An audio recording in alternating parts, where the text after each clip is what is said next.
Pois bem, falamos na semana passada, né, sobre algumas questões bíblicas sobre a pessoa de Jesus, não é isso? Falamos sobre ele ser de fato o símbolo de Deus, né? O Deus em forma corpórea. Mediante aquilo que a gente falou na semana passada, porque Deus não tem imagem, né? Ele é tudo é ele, então, mas ele precisava então de uma imagem. Essa imagem é aquilo que nós conhecemos como filho, que é ele mesmo, né? Vamos lá. Falamos também das pluralidades das cristologias, não foi isso? Das muitas, e vamos citar algumas delas, né?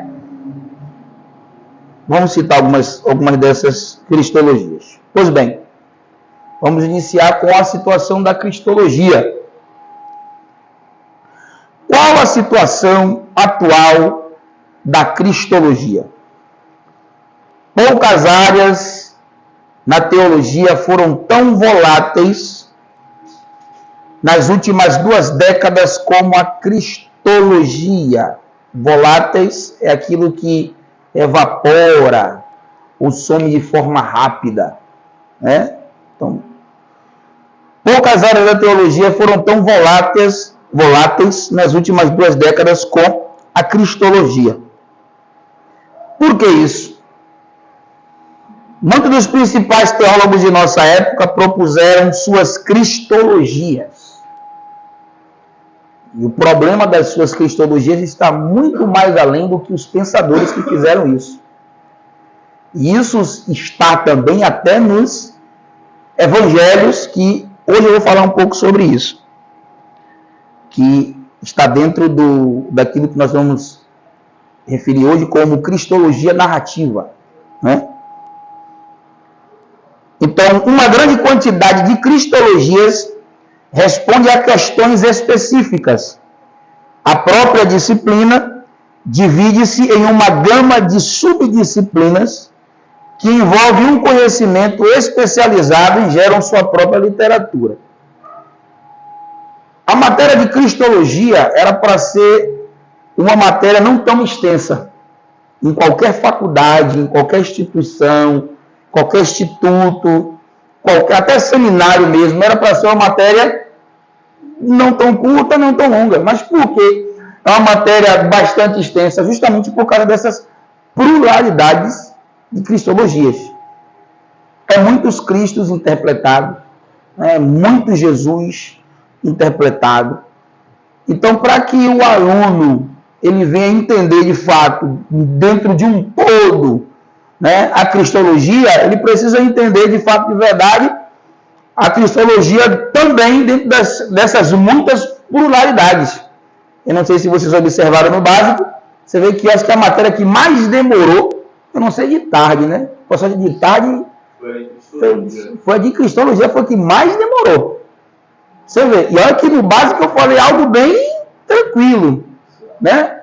A única turma que a cristologia não demorou foi na turma de tarde, né? Que Vital tá, que a gente conseguiu, graças a Deus, desenvolver bem rápido.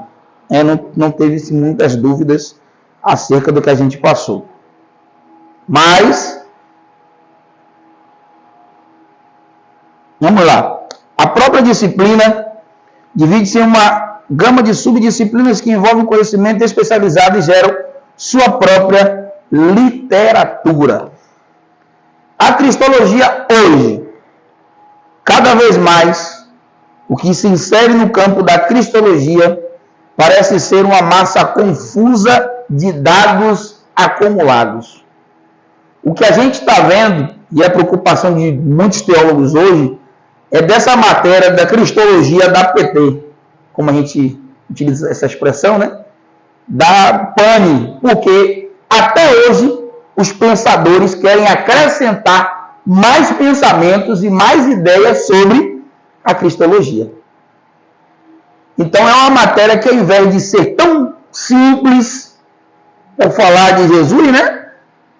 É uma matéria de ser tão simples, é a matéria mais extensa, mais polêmica, né? A matéria mais preocupante que hoje tem dentro do campo da teologia. Tem professores hoje de cristologia que estão mudando de matéria. Teontologia, escatologia, porque está se gastando muito tempo para explicar coisas que até hoje se acrescentam. Você está entendendo? Sim. Então, vai chegar uma hora que vai ter tanta coisa sobre Cristo que, se a pessoa não tiver, aquilo que eu falei na semana passada, né? Se a pessoa não tiver embasamento bíblico, e claro, também teológico, mas voltado para o pensamento bíblico, a pessoa vai se inundar nesse campo de informações e até ela mesma vai se perder, né? Quem aqui acredita que Jesus era Melquisedeque? Quem acredita que Jesus era Melquisedeque? Se preparem, né? Eu só estou dizendo isso para vocês.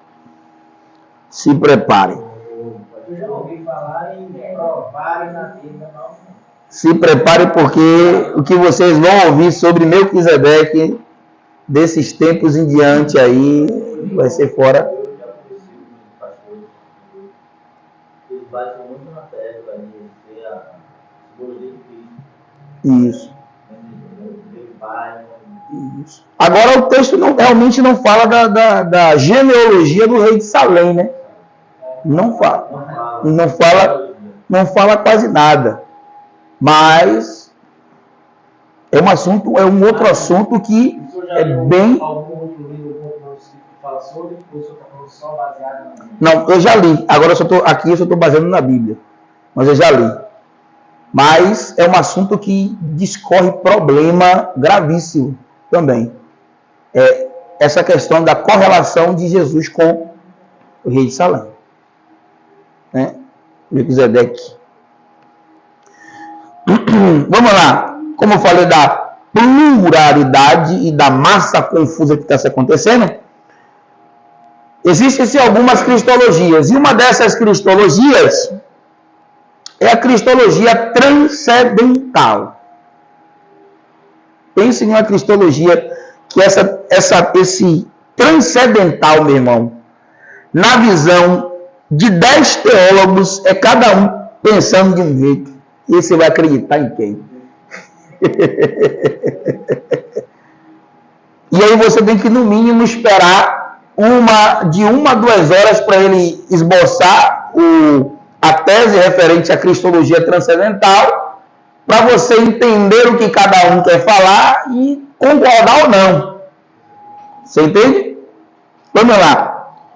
Cristologia transcendental.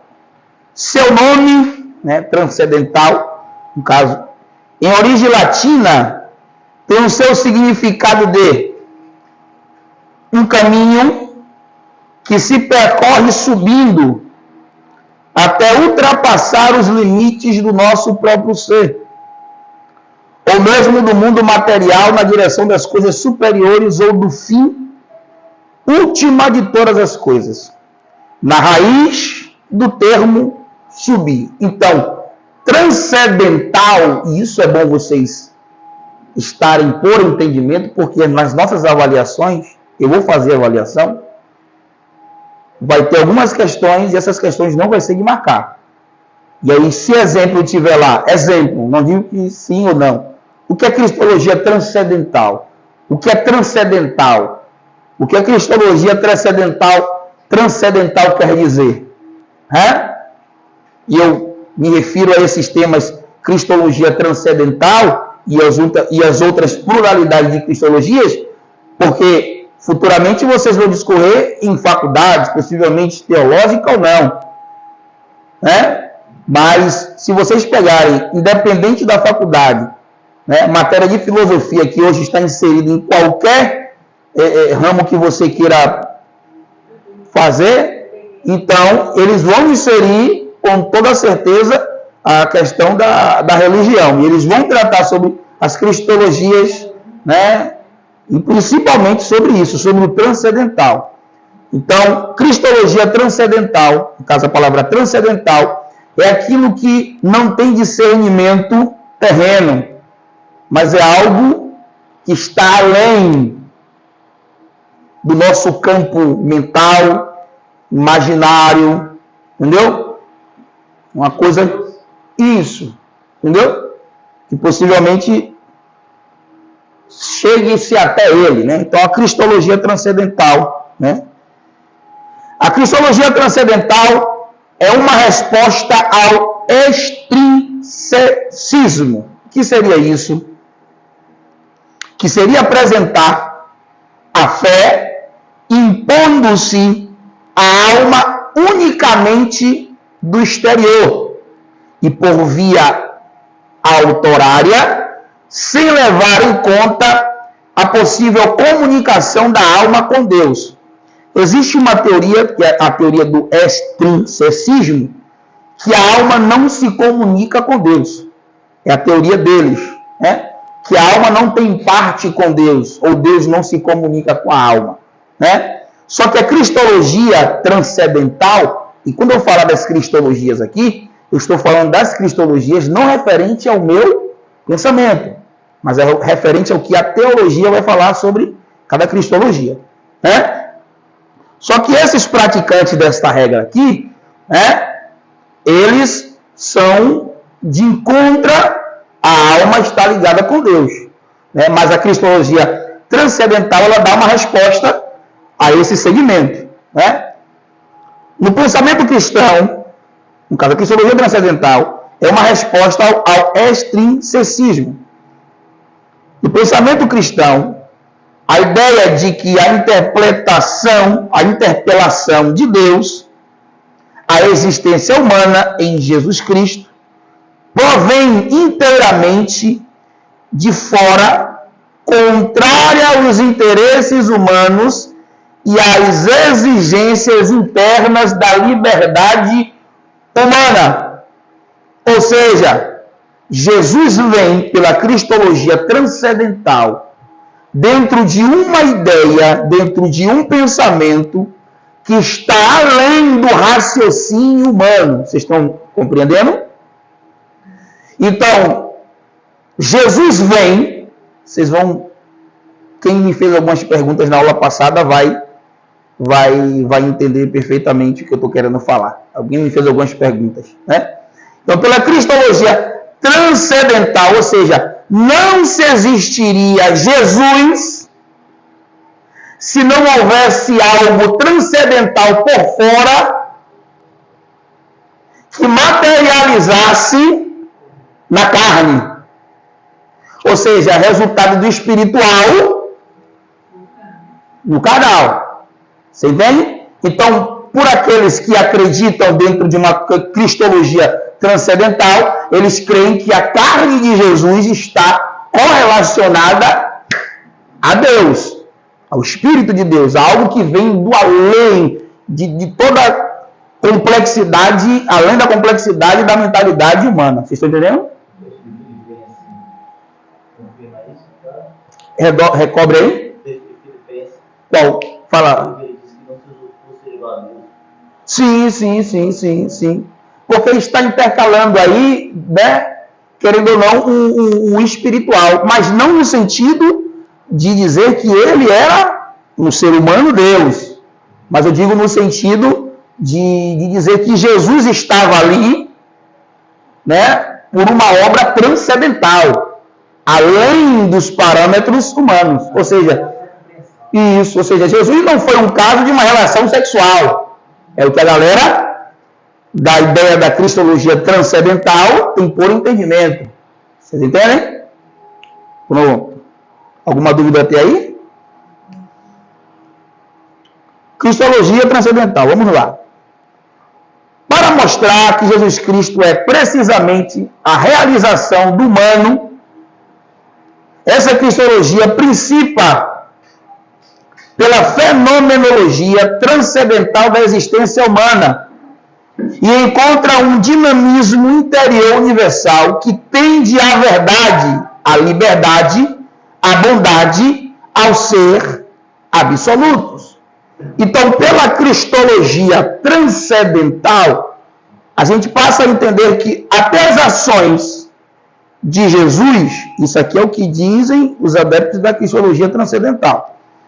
Então, tudo até os atos que Jesus vem a fazer, bondade, as verdades, tudo é algo que não vem da natureza humana, mas é algo que vem daquilo que está fora da consciência ou da mentalidade humana, aquilo que está além, no caso, possivelmente seja Deus. Em Jesus, o divino desceu em satisfazer tal necessidade. Vou repetir, Jesus, o divino, concedeu, melhor dizendo, em satisfazer tal necessidade. Por conseguinte, Deus, em Jesus Cristo como Cristo, não representa a supressão heteronoma, não é de heteronome, do humano, né? O que é heteromana? Que se submete às vontades de uma outra pessoa, ou que está subordinado a leis ou preceitos exteriores, ou seja, Jesus não está, de fato, de verdade, subordinado a nenhum dos preceitos terrenos. Vocês estão entendendo? Pela ideia da cristologia transcendental. Ele não está ligado a nada terreno, pelo contrário. Para os adeptos dessa ideia, ele está correlacionado, né, a uma ordem que seja de Deus. Exemplo, o que é um país, você já ouviu essa expressão? País heteronoma. Você já ouviu essa expressão? O que é um país heteronoma? Um país heteronoma é um país que depende da ordem de outro país para a que está em guerra com a Rússia, que é por causa disso que está essa guerra, não esqueci agora a Ucrânia, porque ela não quer ser um país heteronoma, entendeu? Ela não quer estar... Isso, ela é a Rússia, ali faz parte do campo da Rússia, foi cedido, né? Isso. Estão querendo desmembrar, mas querendo ou não, ele faz parte do Brasil, né? Então vamos lá. A encarnação não se opõe ao ser humano, mas o completa e o realiza plenamente. Então, os adeptos do transcendentalismo sempre vai correlacionar as coisas espirituais ligadas, né, ou seja, ligadas às coisas terrenas, carnais, sempre, principalmente em Jesus, trazendo essa ideia de que Jesus não é algo humano, mas sempre transcendental, né? A união hipotática, que faz referência à hipótese, ou seja, a união da natureza humana na pessoa de Cristo, que descreve a ligação do Verbo eterno com o humano Jesus, é realmente o exemplo ideal do que ocorre ou pode ocorrer em todos os seres humanos que aceitam a presença de Deus na graça. Os idealizadores do transcendental, eles dizem que assim como o espiritual se interligou com Cristo, o espiritual pode se interligar com qualquer outra matéria. Temos alguma dúvida sobre isso aí? Você está entendendo mesmo? Você está olhando para mim porque eu sou bonito.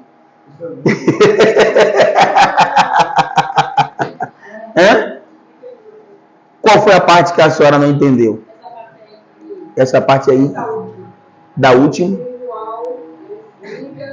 Isso. Dentro da cristologia transcendental, né, como a gente está falando, eles sempre declaram que o Jesus, ele não veio, como eu disse, de algo carnal, ou de algo simples, ou de algo humano.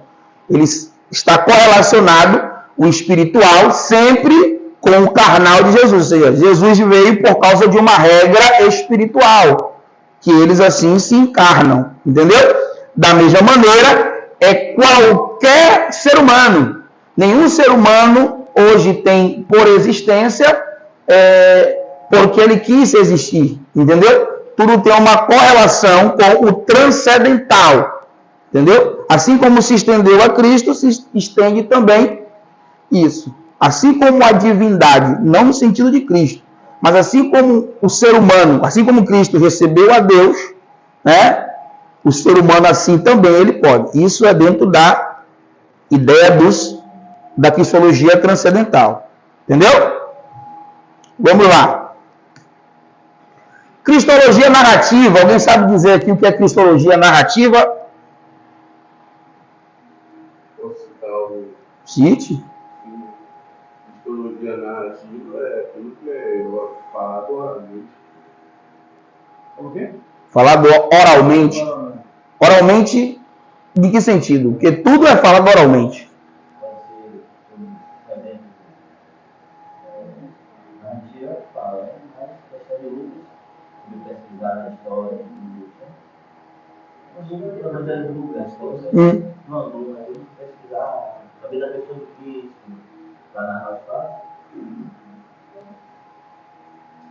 Tá bom, você está confirmando? Sim, é o mesmo. Hein? Hein? É o quê?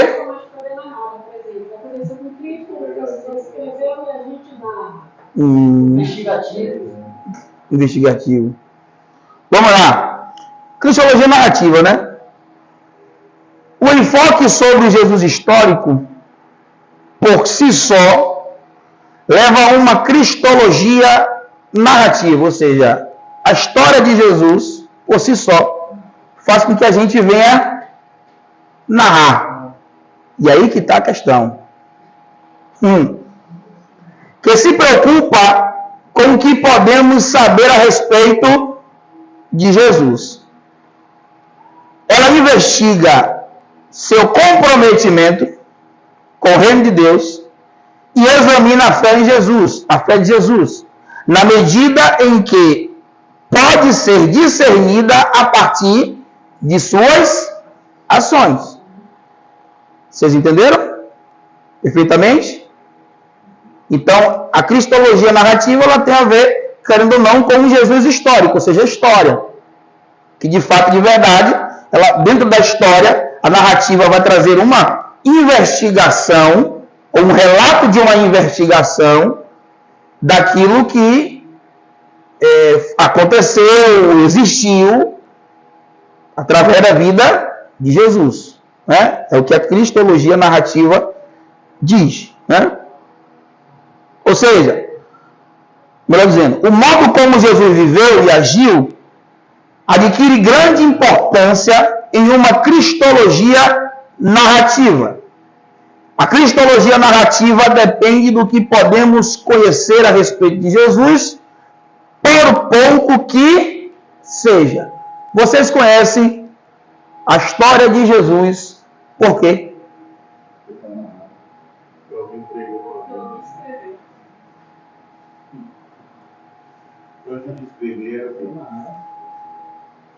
Está amarrado?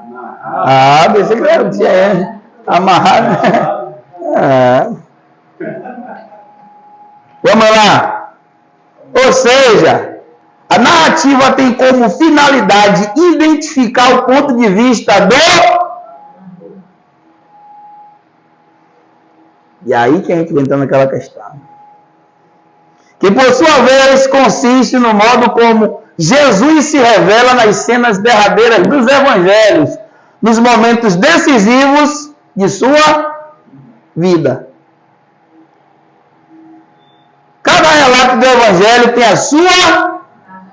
A narrativa de Mateus não é igual à narrativa de... Mas não é igual. O que é sinótico? O que significa a palavra sinótico? Se fala em um lado, fala no outro. Mas o professor Robson pode contar uma história e eu posso contar uma, mas dentro de um ponto de vista Mas Deus não está narrando? Posso escrever o 100 no chão, eu não sei se está dentro. Entendeu? Então, cada relato do Evangelho tem a sua narrativa. Cada Evangelho foi originalmente escrito como um testemunho independente do Salvador. Entenda, o professor Robson está aqui e ele vai confirmar. É por isso que tem judeu ortodoxo que não acredita nos livros do Evangelho.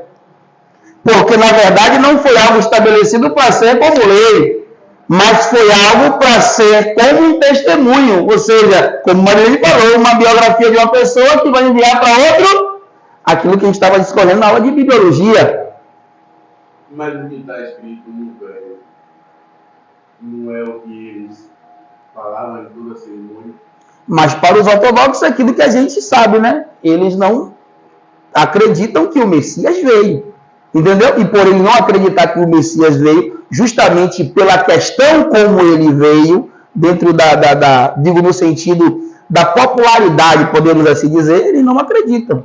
Né? Que o Messias não viria de Nazaré, a exemplo, apesar que as profecias bíblicas sempre narrou isso, mas para eles viria de gente grande, gente poderosa. Então, na verdade, como eu disse, os escritos do Novo Testamento, melhor dizendo, até o Novo Testamento completo, tanto é que você observa isso até nas cartas, né? Foi o que a gente estava falando na aula de bibliologia, né?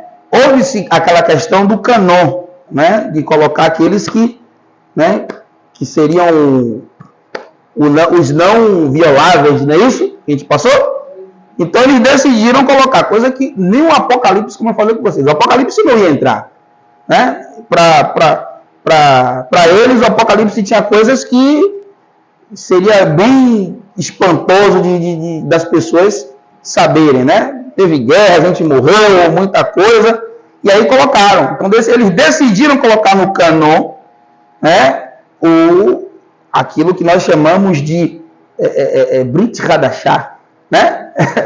o Novo Testamento, né? O Novo Pacto. E aí decidiram colocar. Mas tudo do Novo Pacto não foi feito com o intuito, do mesmo intuito que a Torá fez. Foi.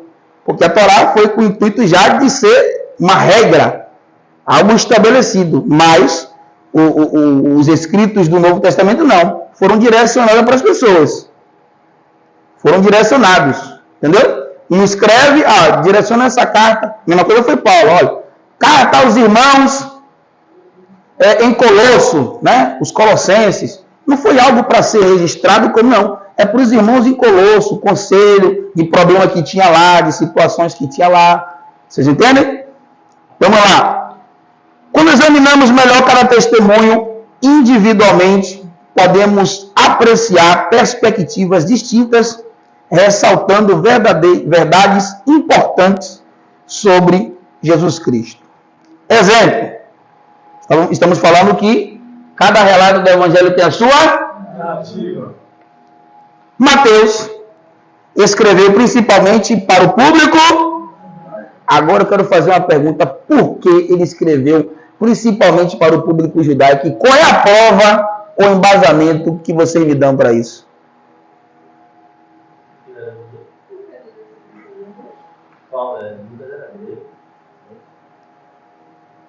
Eu tenho que ser repórter, não posso fazer nenhuma. Para saber disso aí, tem que conhecer as histórias e costumes da época. Não é simples. Está na nossa cara o tempo todo.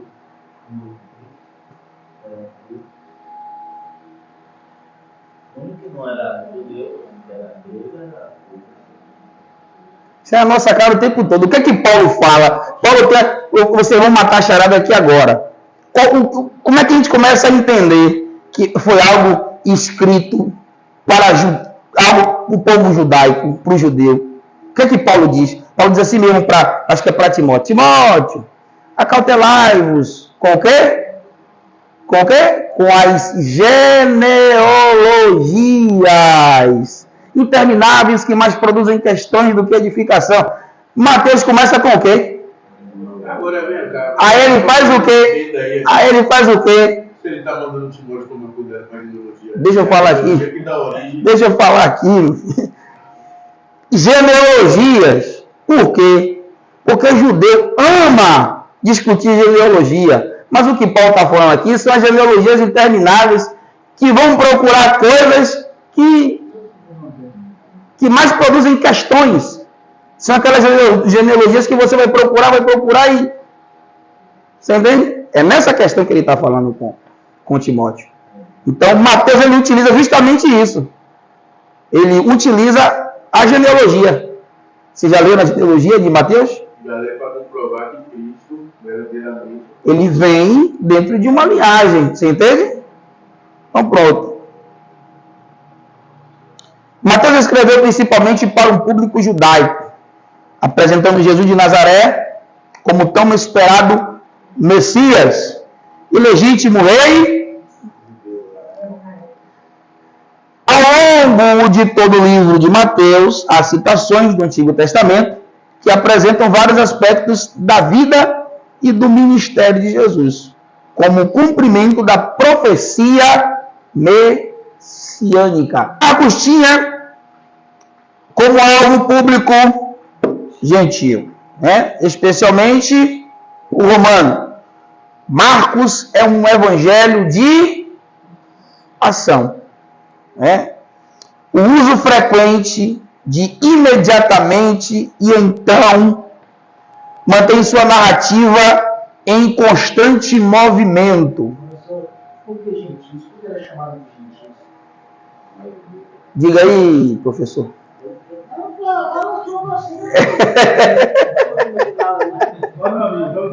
Diga aí, professor, porque era chamado de gentil. O senhor vai trazer mais a raiz do texto. Ele falou porque eram chamados de gentios.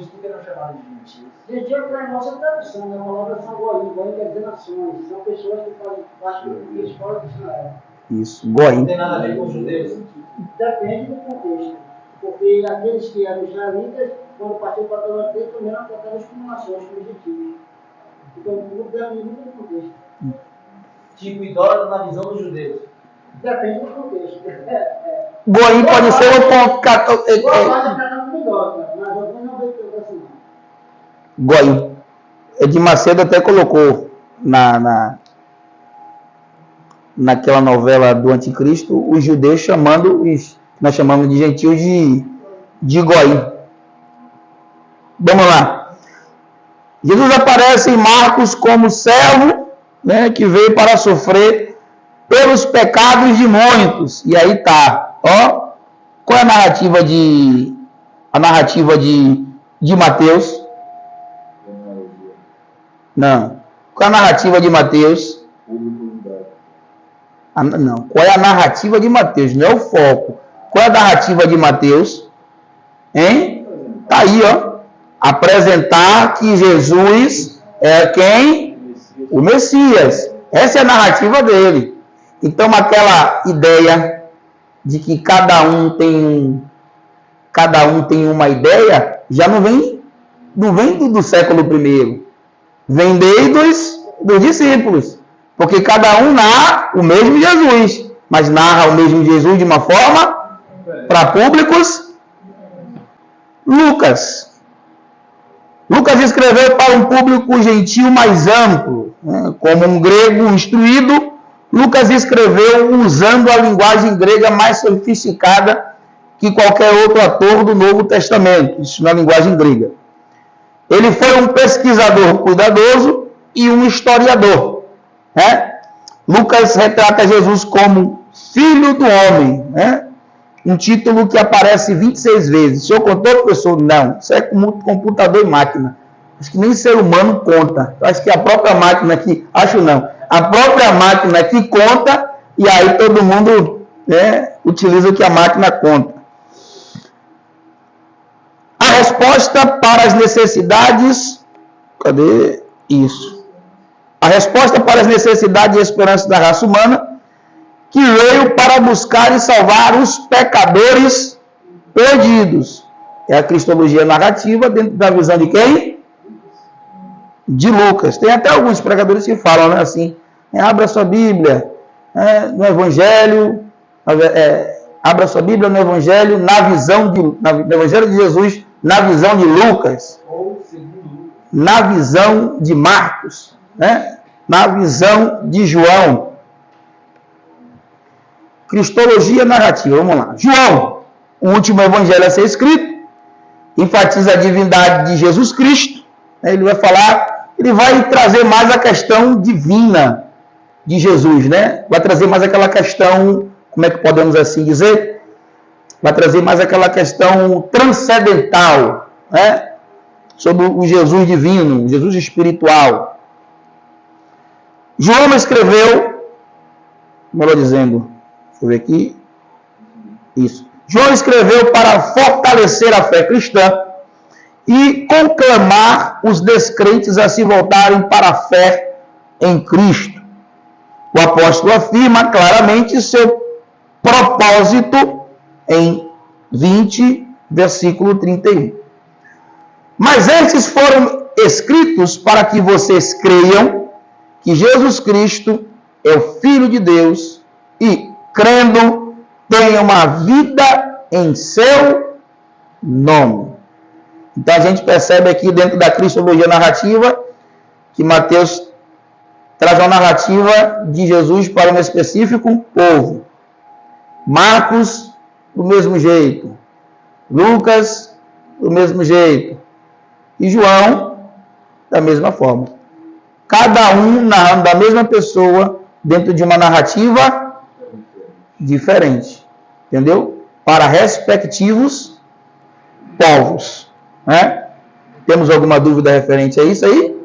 Alguma coisa? Então vocês entenderam o que é cristologia narrativa. Ou ainda tem alguma dúvida? Cristologia existencial. Né? Se a cristologia narrativa depende do que podemos conhecer a respeito de Jesus, por pouco que seja, a cristologia existencial tem consequência do que não sabemos nem podemos saber acerca de Jesus. Em virtude das fontes históricas e do que por razões teológicas, não deve prender-nos epistemologicamente. Que língua estranha é essa aí, professor? Ou seja, a teoria do conhecimento é uma das áreas filosóficas que estuda o conhecimento.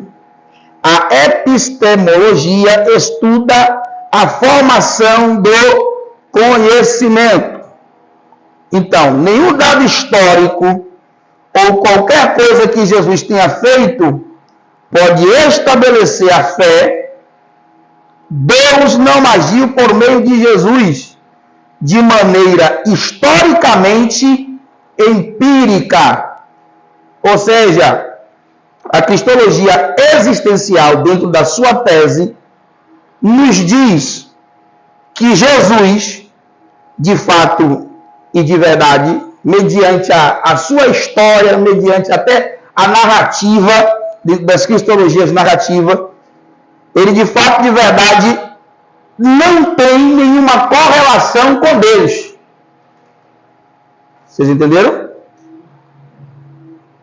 A cristologia existencial diz que Jesus não tem, vou reduzir não tem parte com Deus, podemos assim dizer.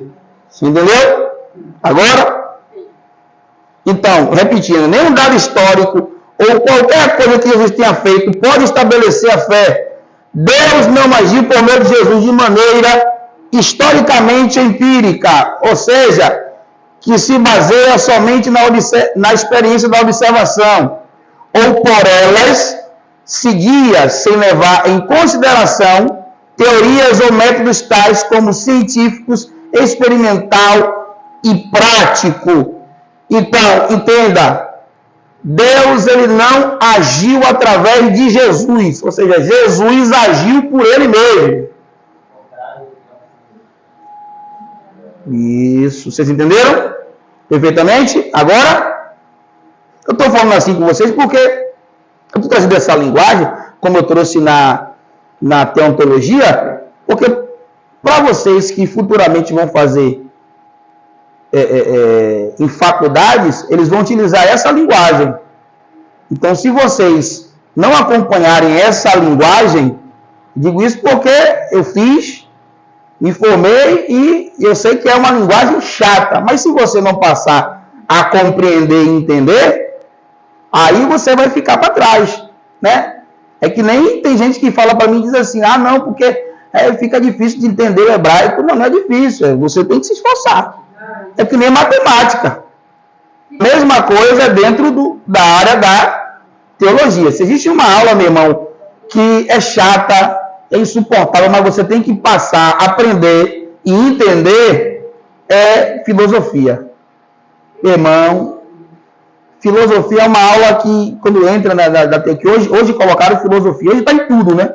Na verdade, até nas escolas, tiraram religião para colocar filosofia. Então, eles vão falar dentro de uma linguagem que é um pouco complicada. Então, preciso preparar vocês para essa linguagem, entendeu? Semana passada a gente fez o quê? Semana passada a gente trabalhou somente com as escrituras, não foi isso? Texto atrás de texto, não foi? Agora a gente está passando a ter uma linguagem acadêmica, para que quando vocês chegarem lá, vocês já estejam cientes do que vocês vão enfrentar. Claro que até lá tem uma carreira muito grande ainda por aqui, mas quando vocês chegarem lá, vocês vão ter um entendimento daquilo que a gente está falando, né?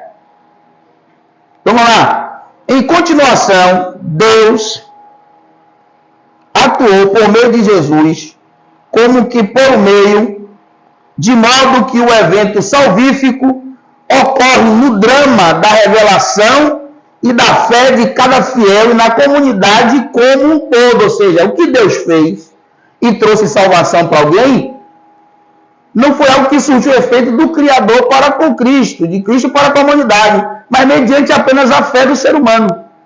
Entendeu? Entendeu? Pronto, eu gosto que diga isso. Se entendeu, entendeu. Se não entendeu, a gente para. O professor está aqui para isso. Se todos os alunos que não entendessem, assim, ó, eu não me entendi.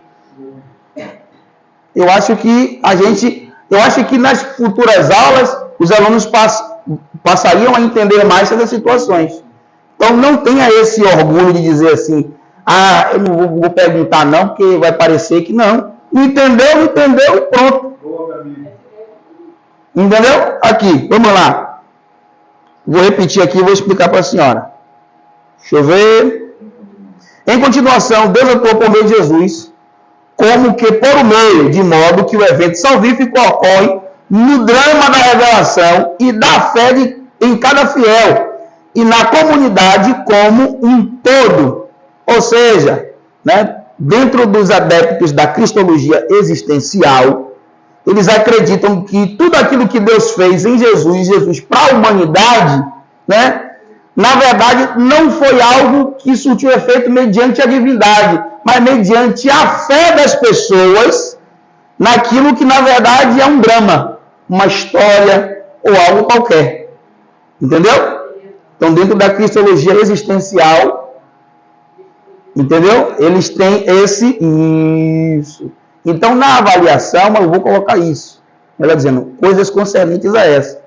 E não vai ter marcar, só vai ter a questão, e aí eu vou perguntar algumas questões lá. E aí vocês vão precisar estudar. Interessa? 8 horas? Pronto, a gente vai terminar a aula cedo. Vamos lá. Presta atenção. Olha para cá. Para a cristologia existencial, o cerne de toda a cristologia é o encontro com Deus mediante a fé, ou seja, que institui a salvação. Entende? Então, tudo da cristologia existencial não vem de Deus ou nem de Cristo. Deus e Cristo é algo comum, mas a fé o torna poderoso. É o que, entendeu? É o que, na verdade, os adeptos, os muitos adeptos da cristologia existencial, né? Podemos assim dizer, os adeptos que da cristologia existencial se refere é muito mais aos católicos. Porque os católicos sabem que a imagem de Maria está lá. A imagem de Bárbara, de Pedro, né? De Tomé. Tem Santo Tomé? Tem São Tomé. Tem santo para tudo, irmão. Tem Santo Tomé de Parife. Então, eles sabem que aquilo ali é imagem, mas pela fé deles, aquilo ali lhe proporciona um resultado. Universal também é tudo isso. Possivelmente sim, porque a palavra universal a gente sabe o que é, né? Universal significa católico. Igreja universal. Igreja católica do Reino de Deus. Para a cristologia existencial, todo o cerne da cristologia é encontro com Deus mediante a fé, que institui a salvação. Isso pode expressar-se como a cristologia querigmática, ou do evento da palavra. O que é querigmática? Caracterismo de enigma, ou difícil de se definir. Ou seja, é difícil de entender o que os adeptos da cristologia existencial queiram, né, se referir. Jesus é a palavra de Deus, ou meio da autorrevelação e da autocomunicação de Deus. A própria lógica do cristianismo consiste no anúncio da palavra, em ser a mensagem do Deus Emanuel e uma força presente, autêntica e capacitadora para a vida. Ou seja, ainda dentro da cristologia existencial, eles creem e acreditam que Jesus nada mais é do que apenas uma palavra.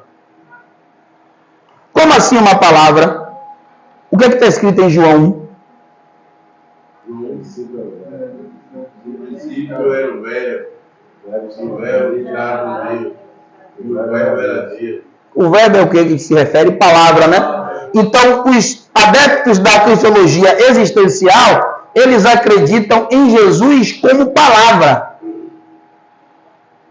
Vocês entendem? Ele é somente a palavra. Ou seja, ele é aquilo que Deus... Através da palavra, sim, da sua fé, e aí aparece o meio criado. Então, dentro dessa ideia deles, então Jesus nada mais é do que uma palavra. Ou seja, se surte efeito ou não, mediante a palavra. Então, para ele, Jesus não é nada, é só uma palavra. Vocês entendem? Vamos lá. Jesus é a palavra de Deus. Oi? Jesus é a palavra de Deus, ou meio da autorrevelação, de autocomunicação de Deus. A própria lógica do cristianismo, e consiste no anúncio da palavra, em ser a mensagem do Deus Emanuel e uma força presente, autêntica e capacitadora para a vida. Em termos metodológicos, essa cristologia pode contentar-se em deixar o Jesus histórico nas sombras, por trás do Novo Testamento como documento.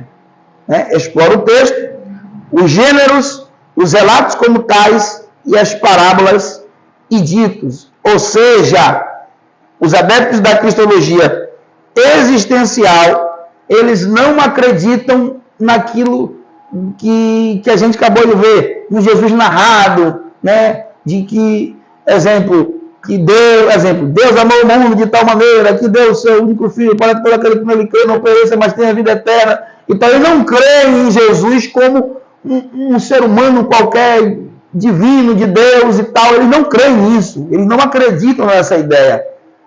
O que eles acreditam, de fato, de verdade, é que Jesus foi nada mais, nada menos um ser humano, que esse ser humano era uma palavra de Deus, e que as pessoas, através da sua fé, né, recebiam as suas respectivas bênçãos. Né? É aquilo que a gente está falando.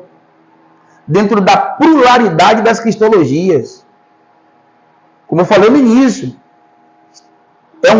está tendo hoje uma grande gama de informações cristológicas que está fervendo o processador teológico. A matéria que mais ferve o processador teológico, que era para ser a mais fácil, como eu falei, era para ser a cristologia. Mas por que está queimando o processador teológico? Porque até hoje tem gente inventando coisas acerca de Jesus.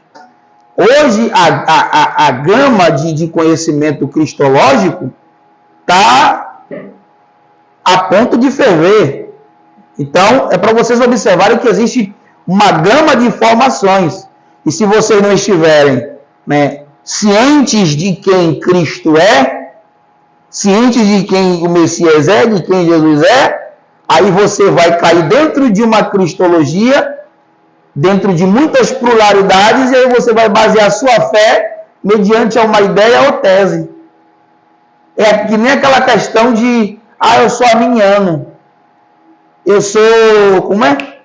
Calvinista. Essa tese foi através de quem? Calviniano. Não. Rapaz, muitas pessoas, porque todas as teses que surgiram, nunca surgiram por uma pessoa só. É que nem os filósofos. E aí sempre, nunca, entendeu? É que nem a primeira cristologia que a gente estava falando, a cristologia transcendental. Eu vou mandar depois para vocês um vídeo falando sobre a cristologia transcendental. É uma hora explicando o que 10 teólogos vão falar sobre a cristologia transcendental. Pera aí, irmão.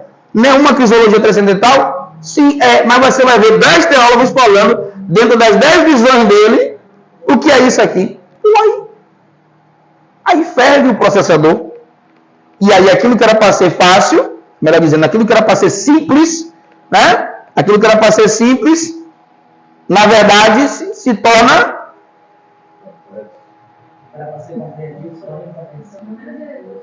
fadonho de compreender. Entendeu? Então, até hoje se discute até onde a cristologia dentro da teologia vai poder ir. Até hoje se discute sobre essa ideia, né?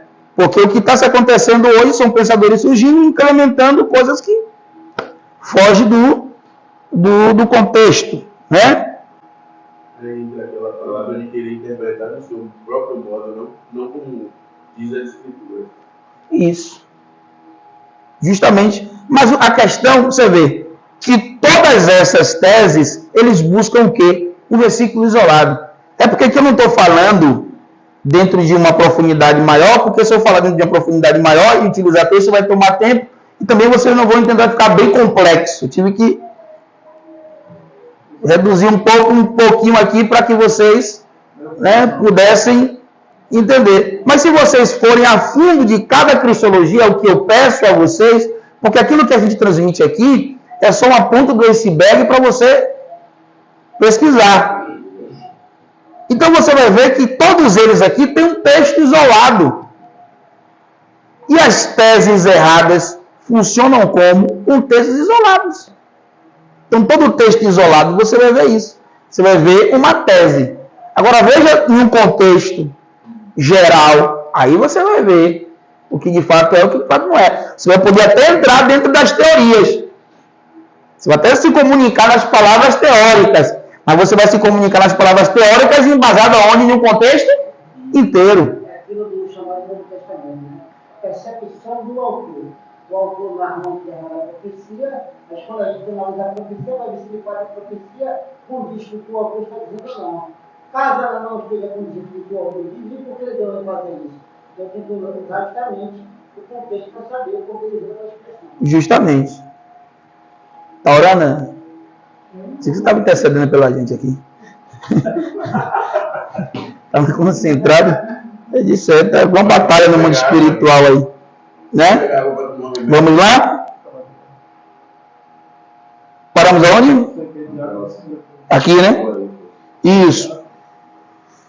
Em termos metodológicos, essa cristologia pode contentar-se em deixar Jesus histórico aonde? Nas sombras. A gente já leu isso aqui, já falou. Vamos lá. Só que tem até a cristologia da libertação. Existe a cristologia até do feminismo, se você não sabe. A estrutura fundamental da cristologia da libertação incorpora muito dos aspectos mencionados até agora, mas não são todos, né? Difere da cristologia existencial por enforcar Jesus e adota um estilo narrativo ao apresentá-lo, né?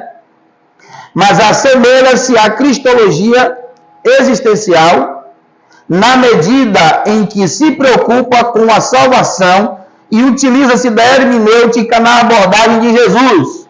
O que é hermenêutica? O que significa a palavra hermenêutica?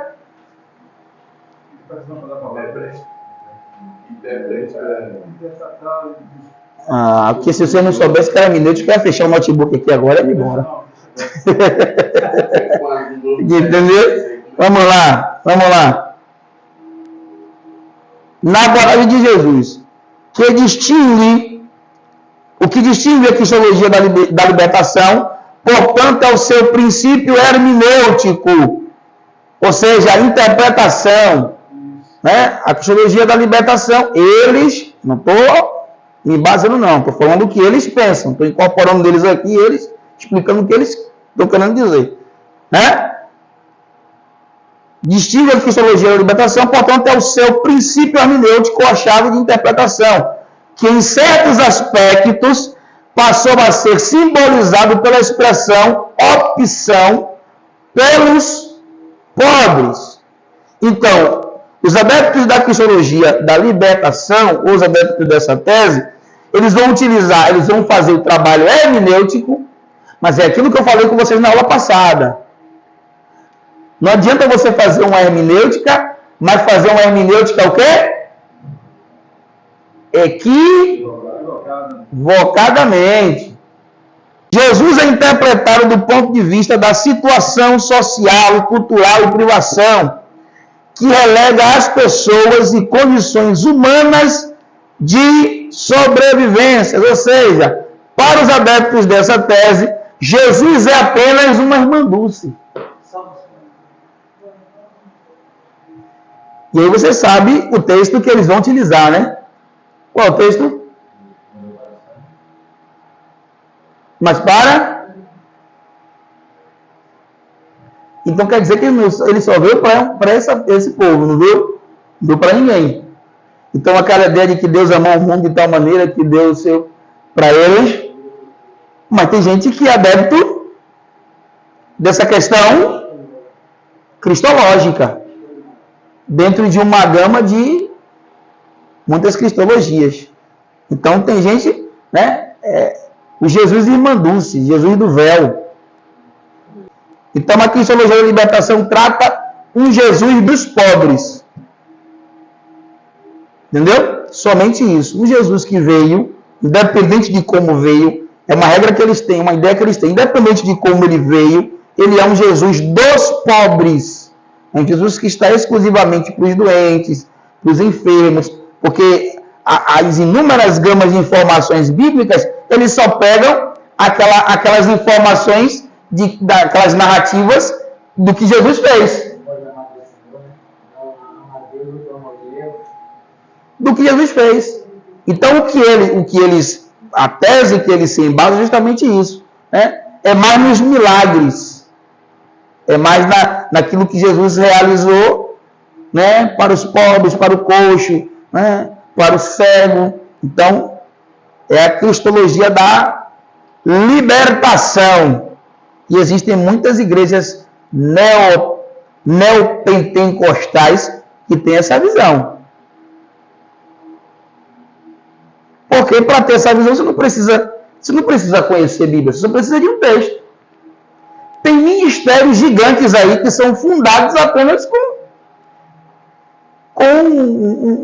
um texto isolado e acabou. E aí, quando você vê qual é a membresia, entre aspas, né, qual é a membresia, qual a quantidade de pessoas dentro dessa membresia, aí você vê, no mínimo, a igreja pequena desse povo é o quê? 3.000 pessoas. Mas Jesus veio para os pobres, aí a igreja volta de gente endividada no SPC e Serasa. Né?